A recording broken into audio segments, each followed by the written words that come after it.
Hugues à vous, ici Fouine, et aujourd'hui je vais débriefer le Grand Prix de Monaco. Avec une voix un petit peu diminuée, je pense que vous pouvez l'entendre, mais ça c'est normal. Samedi j'étais super heureux, et aujourd'hui bah, j'ai un rhume. Donc voilà. Donc voilà, je vais essayer de reposer ma voix, mais bon, ça va, je parle encore. Mais par contre, je vais peut-être renifler beaucoup.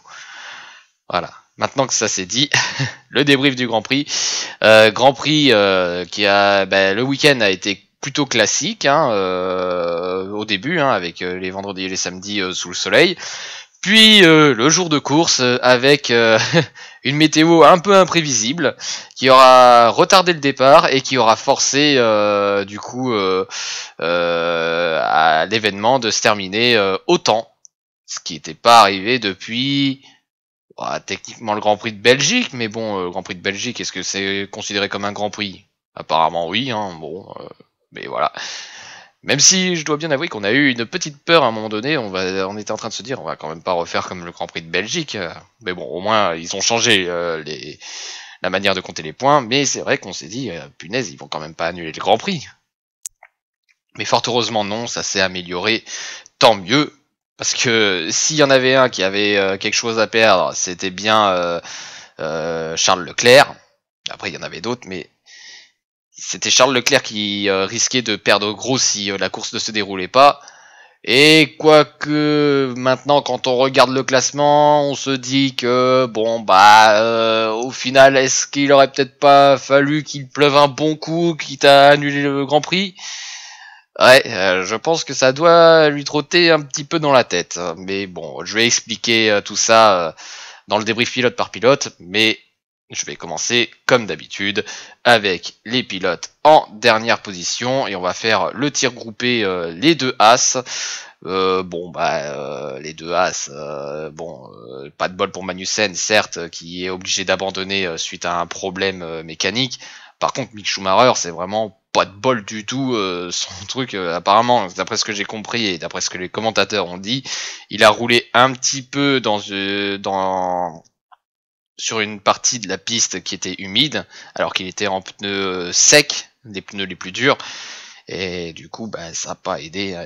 Et en plus, sa voiture a cassé en deux, littéralement. Je me demande comment ça se fait que ça peut casser en deux alors que c'est entre guillemets pas à très grande vitesse. Alors évidemment, c'est à grande vitesse, mais par rapport à une autre référence qu'on a sur une voiture cassée en deux, et c'était celle de Romain Grosjean, je me pose la question quand même sur les tests qui sont effectués pour les voitures. Alors, ça tombe encore une fois sur As, certes, mais bon, ça interroge. De toute façon, je pense pouvoir affirmer que de toute façon, c'était pourri leur séance, leur week-end. Voilà, c'est des très mauvais résultats évidemment pour les deux. As, il n'arrive plus à briller. Alors après, Monaco est un peu particulier parce que les qualifications déterminent à peu près le classement de la course. Mais de toute façon c'était pas un bon week-end, donc très mauvais week-end pour les deux. On était en droit d'attendre qu'ils soient plus devant. Ensuite, nous avons Alexander Albon qui a dû abandonner au 48e tour. Je ne sais pas pourquoi, pour être tout à fait sincère là-dessus. Mais de toute façon, c'était compliqué. Et pourtant, il avait fait de bonnes séances de qualification. Il avait essayé de cravacher comme pas possible, mais bon, il peut pas reproduire de miracles tout le temps. Il avait terminé 16e et malheureusement, il a dû abandonner. Pourquoi? Je ne sais pas. Ce qui est sûr, c'est que c'était compliqué pour lui. Et c'est malheureusement aussi une très mauvaise course. Hein. Là, je vais pas être tendre. Je pense que là, il va y avoir beaucoup de pilotes en très mauvais. Et remarque, quand je regarde le 17e, Yuki Tsunoda, oui, je peux définitivement dire que c'était aussi très mauvais pour Yuki Tsunoda qui avait démarré 11e.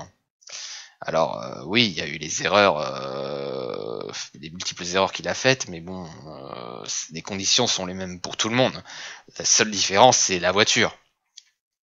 Mais du coup, ouais, Yuki Tsunoda qui a sabordé son Grand Prix avec ses multiples erreurs, malheureusement, donc très mauvais pour Tsunoda.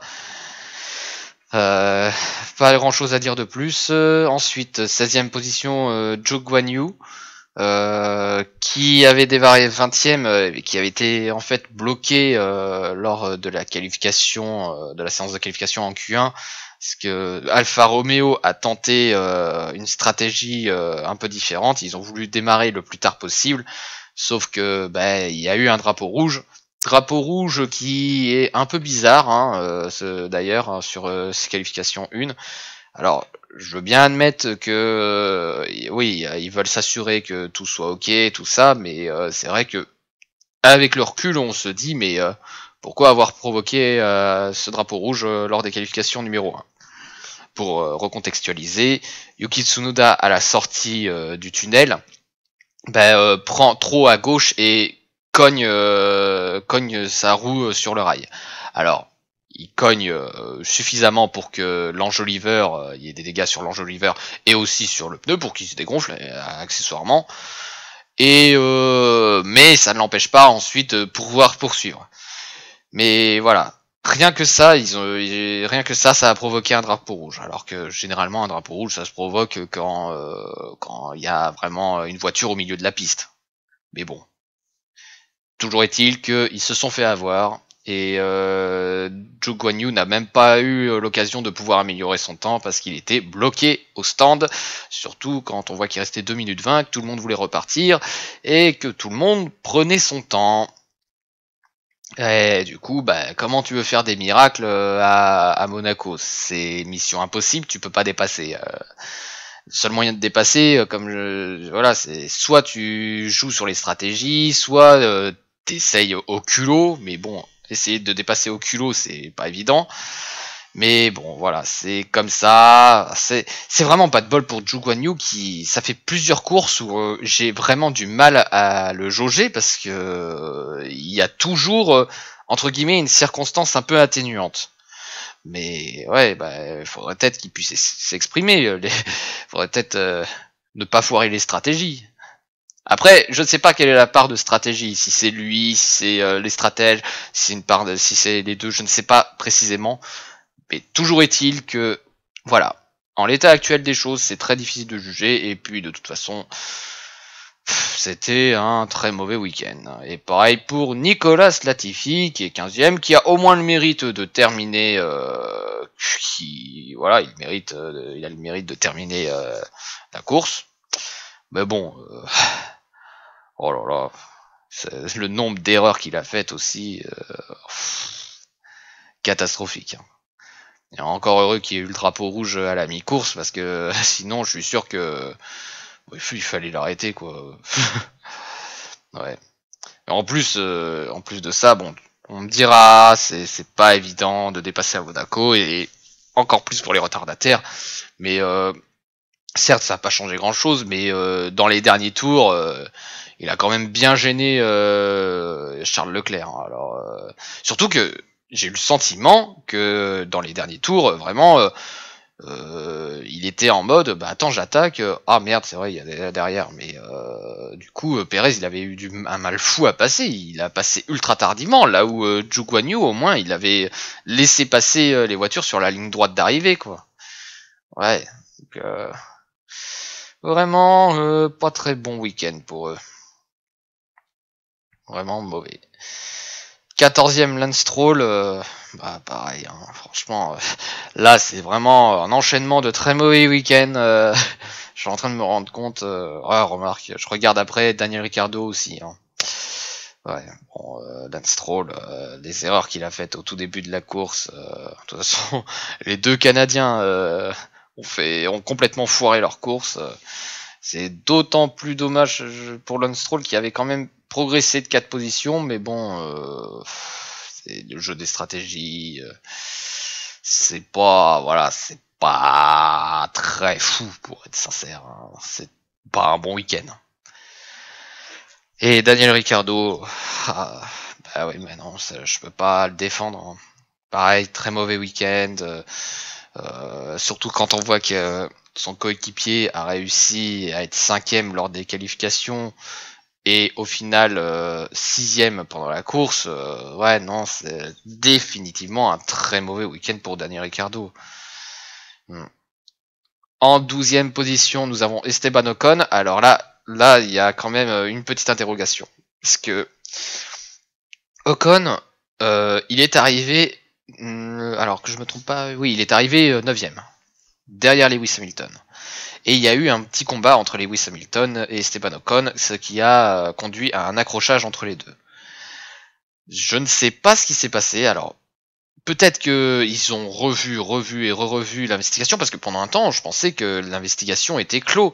Et je m'étais dit, bon, bah, dans le pire des cas, c'est 50-50, ou je pensais très franchement que c'était de la faute de Lewis Hamilton. S'il devait y avoir un fautif, pour moi c'était Lewis Hamilton, parce que tout simplement c'est lui qui faisait un peu l'attaque kamikaze. Là, j'avoue que j'ai un peu de mal à comprendre la décision des commissaires de pénaliser Esteban Ocon. Je comprends pas. Est-ce que c'est parce que c'est à Monaco? Alors, apparemment, la raison, ce serait qu'il n'a pas laissé suffisamment d'espace. Oui, bon, c'est un peu bizarre comme décision, hein, voilà. Mais bon, ils ont jugé comme ça. Voilà, mais c'est étrange. Mais voilà. 12e position pour Esteban Ocon, franchement, alors, lui qui était bien parti avec une 10e position, puis il a subi les stratégies, hein, donc du coup, je mettrais simplement en décevant. Parce que très franchement, il y avait quelque chose à faire. Et bon, bah voilà, il y a aussi un peu le fait que je sois un peu clément par rapport à la pénalité, comme je l'ai dit. Mais ouais, au final, c'est décevant. Il aurait mérité son bon s'il était resté dans le top 10, très franchement. 11e Pierre Gasly. Alors, autant le début des qualifications, il a été piégé, ça n'a pas fonctionné la stratégie. Pareil, il a été bloqué comme Guan Yu Zhou.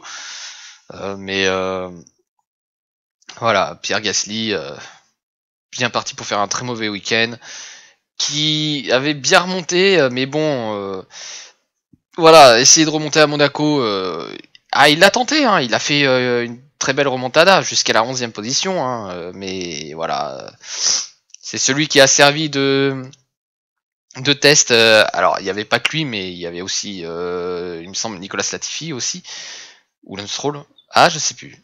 Mais l'un des deux pilotes, voilà, ils étaient deux à être en intermédiaire et du coup servaient de test.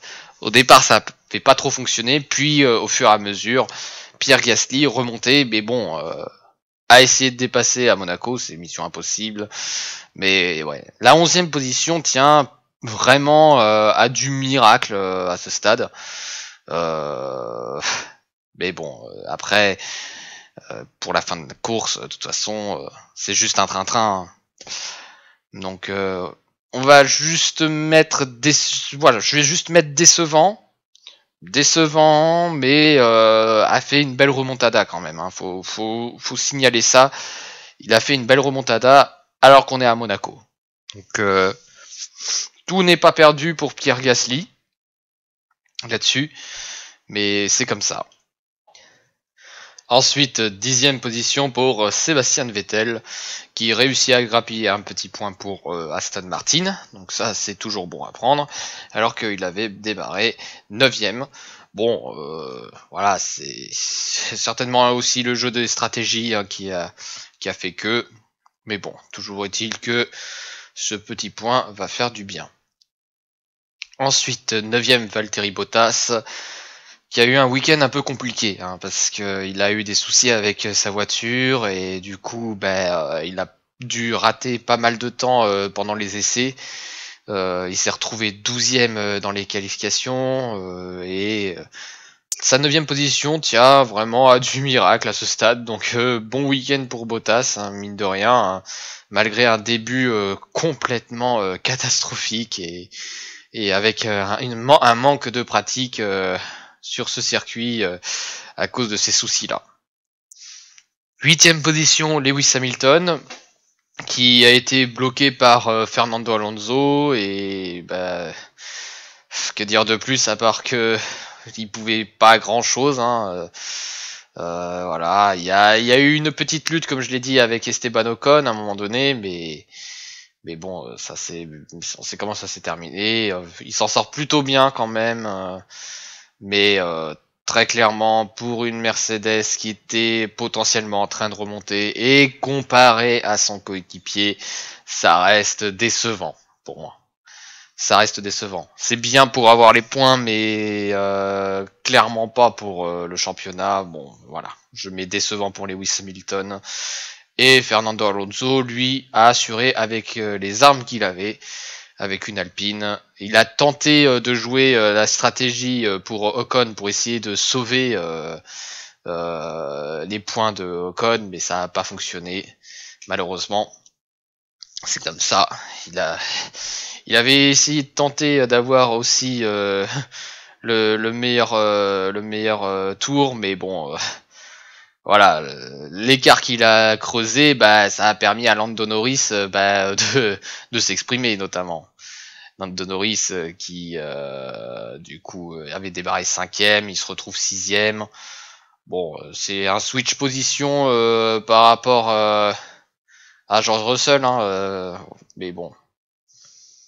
Mais bon, c'est comme ça. Et très franchement, il a assuré, il a fait le taf avec les armes qu'il avait. Donc, et voilà, Lando Norris avec le point du meilleur tour. De toute façon, voilà. Bon week-end pour Lando Norris, tout comme Fernando Alonso. Et je dirais pareil pour George Russell. Et maintenant, on va aborder le week-end du top 4 de la course, à savoir Charles Leclerc, Max Verstappen, Carlos Sainz et Sergio Perez. Eh bien, quel week-end qu'ils nous ont offert. Alors déjà, dès les essais, on voyait très bien que c'était Charles Leclerc qui dominait. Hein. On sent que c'est chez lui, hein. En même temps, c'est chez lui. Mais derrière, ça suivait bien pour Carlos Sainz et pour Sergio Perez. Mais moins le cas pour Max Verstappen. Max Verstappen, c'était un peu plus compliqué pour lui. Et je vais tout de suite le dire, pour moi, c'est le moins bon des 4 pilotes de tête. Alors, ça veut pas dire que ce qu'il a fait, c'est pas bien, parce qu'évidemment, en 3ème position, il en profite. Hein, voilà, c'est tout bénef. Hein, et en plus, devant Leclerc, c'est tout bénef. Mais parmi les 4, et si on analyse uniquement le pilotage, c'était le moins bon des 4 et ça s'est confirmé en course. Donc voilà. Même si il y avait peut-être une possibilité pendant les qualifications qui ont été très intenses, notamment avec cette fameuse bataille pour la première position, vraiment incroyable. Et vraiment toutes les prises de risque, voilà, au maximum, c'était incroyable. Les voitures qui allaient de plus en plus vite, ouais. C'est Charles Leclerc qui avait gagné les débats et qui avait fait en sorte de provoquer une faute de la part de Sergio Perez. Sergio Perez, du coup, qui avait provoqué après le drapeau rouge et fait que confirmer que Charles Leclerc soit en pole position et qui du coup aurait apparemment fait en sorte d'empêcher Verstappen de potentiellement s'améliorer, parce qu'il pouvait potentiellement s'améliorer. Ça aurait peut-être été le seul moment où il aurait vraiment été potentiellement dans le top 3, top 2, voire peut-être même premier, hein, on ne sait jamais. Mais bon, on le saura jamais. Mais toujours est-il que, ouais, les qualifications, c'était vraiment très intense. Et très franchement, s'il devait y avoir un vainqueur, ça devait être Charles Leclerc. Sauf que Ferrari a fait n'importe quoi. Ferrari a raté ses stratégies. Ça y est, On retombe dans les travers de Ferrari, à croire qu'ils ne sont pas capables de gérer deux voitures. C'est vraiment frustrant, c'est vraiment décevant même. Hein. Ils ont eu tellement d'années pour voir quelles étaient leurs erreurs et ils les reproduisent. Alors, je veux bien qu'il y ait des stratégies, voilà, des coups de bluff, tout ça, évidemment, bon, ça. Mais là, vraiment, on est retombé dans les travers. Mais quelle erreur qu'ils ont fait d'appeler Charles Leclerc alors que Carlos Sainz s'était appelé au stand. Quelle erreur! Mais quelle erreur! Franchement, c'est n'importe quoi. À ce niveau, c'est pas tolérable. Et là, vraiment, ils ont bousillé la course de Leclerc. Voilà. Y a pas d'autre mot. Ils ont détruit la course de Leclerc. C'est terrible. Et voilà. Voilà comment tout détruire. Bon. C'était pas facile à gérer peut-être, mais bon, c'est ce genre de truc, quand tu fais un double stack, bah, je sais pas, il y a eu un problème de communication dans l'équipe, il y a quelque chose qui va pas. C'est pas entre les pilotes, hein, je pense pas que ce soit entre les pilotes, parce que même si Sainz se posait la question pour vraiment euh, tenter les pneus secs, mais ok, ça y a pas de souci, mais où est-ce que ça a coincé dans la communication ouais. Franchement, c'est vraiment limite, c'est limite un coup de pute qu'ils ont fait à Charles Leclerc. Non, franchement, ouais. Mais du coup, bravo à Red Bull hein, pour leur stratégie, hein, notamment pour avoir fait rentrer Perez le premier. Hein, c'était le premier à rentrer parmi le groupe de 4. Et d'ailleurs, ça a porté leurs fruits.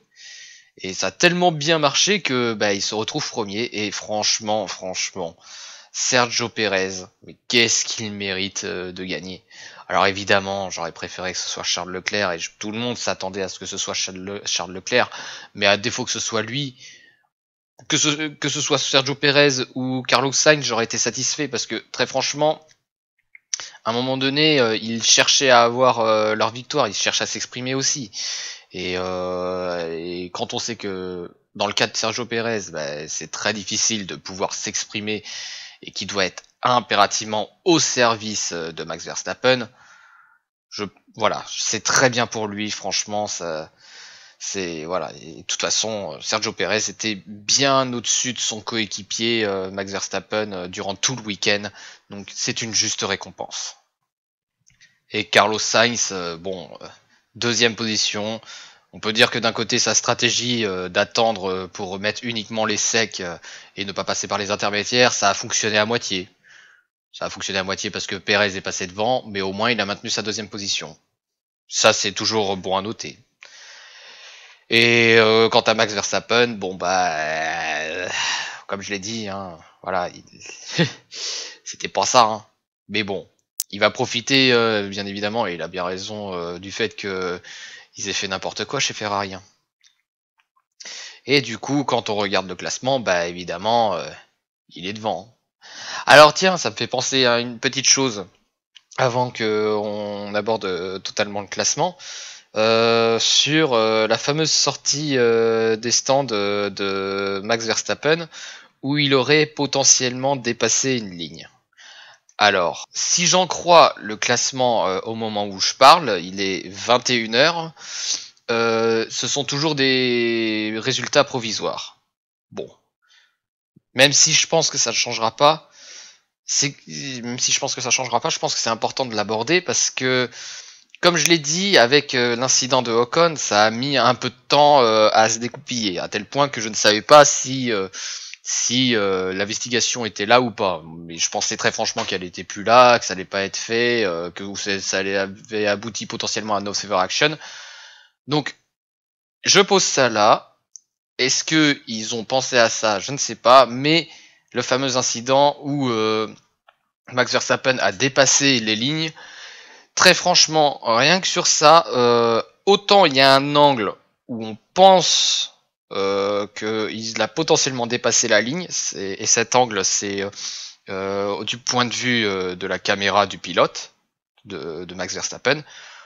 Autant quand on voit du côté de la caméra de Charles Leclerc, bah il est sur la ligne, mais ça semble passer. Donc je ne sais pas, là pour le coup, je ne connais pas précisément le règlement sur ce point. Si c'est d'abord, comment dire, si la ligne compte ou si ça compte pas. Parce que je sais pas, là pour le coup, mes souvenirs sur le règlement sont très flous là-dessus. Et j'ai pas revérifié tout simplement. Mais bon, je fais confiance aux commissaires là-dessus, hein, même si je suis pas toujours d'accord avec eux, hein, mais je fais confiance pour dire si voilà, s'il a effectivement dépassé ou pas. Même si je pense très franchement que Max Verstappen conservera sa position. Il gardera sa 3e position, pour moi. Et de toute façon, si je mets pas de message épinglé, ça veut dire qu'il a gardé sa position. Voilà. Voilà.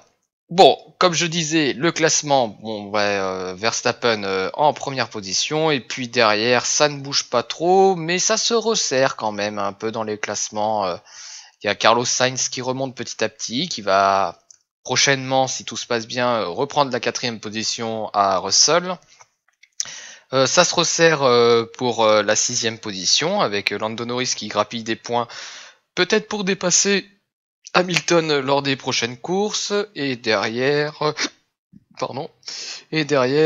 Alonso grappille 2 positions, et Ricciardo repasse devant Tsunoda parce qu'il a terminé dans une meilleure position par rapport à Tsunoda. Voilà. Autrement, pas de changement à noter, et dans le classement des constructeurs, pas de changement de position, mais c'est très serré pour la 4e position et 5e position. Voilà, ça se resserre, les tout se resserrent, mais autrement, pas de gros changements. Du coup, la note du Grand Prix, franchement, je pensais qu'on allait s'emmerder comme pas possible. Bon bah, heureusement que la pluie est là, ça a permis de remettre en avant les stratégies. Et ça a été, voilà, ça a donné un petit côté très tendu, le fait de voir que les pilotes, à la moindre erreur, pouvaient vraiment niquer leur course, surtout avec des conditions ultra changeantes. Donc ouais, bah je vais mettre un joli 13 sur 20, parce que c'est vrai que j'aurais préféré plus de dépassements, même si on en a eu, hein, notamment avec Pierre Gasly. Bah, j'aurais préféré plus que ce soit vers l'avant de la course. Après, techniquement, on pourra me dire il y a eu des dépassements, mais c'est pas sur la piste. J'aurais préféré que ce soit sur la piste, mais bon. Bon, je pense que ce qu'on m'offre, hein, déjà, voilà. Et on sait de toute façon que Monaco, c'est vraiment à part. Voilà. Bon, ben, c'est sur ça qu'on va se laisser. Je vais laisser reposer ma voix. Et voilà, j'espère que je serai plus en forme. Je pense que je serai plus en forme pour le prochain débrief. Et autrement, bah, n'hésitez pas à commenter, liker, partager la vidéo si ça vous a plu. Et sur ce, bah, on se retrouve d'ici 2 semaines. Sur ce, je vous dis ciao.